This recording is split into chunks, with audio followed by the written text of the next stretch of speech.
રાજકોટ જિલ્લાના ગ્રામ્ય વિસ્તારમાં વરસાદ શરૂ. લોધિકાના અમર ઇટારા હરિપર સહિતના ગામડાઓમાં વરસાદ. હજુ વાવણી લાયક વરસાદની ખેડૂતોને રાહ.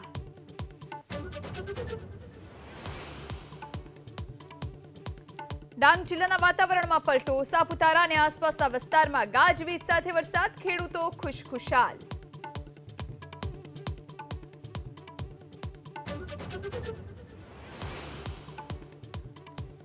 નીટ રિઝલ્ટ વિવાદ પર સુપ્રીમ કોર્ટનો મોટો નિર્ણય. ગ્રેસ માર્ક પ્રાપ્ત 1563 વિદ્યાર્થીઓને અપાશે 2 વિકલ્પ. તો 23 જૂને લેવાશે ફરીથી પરીક્ષા.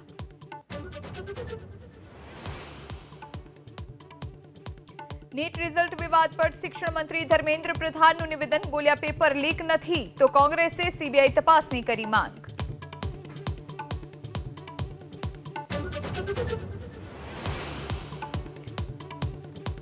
વિમાનની ટિકિટ પર બોલ્યા વિમાન મંત્રી. મોંઘી ટિકિટની થશે સમીક્ષા. તમામ પક્ષો સાથે કરીશું વાત.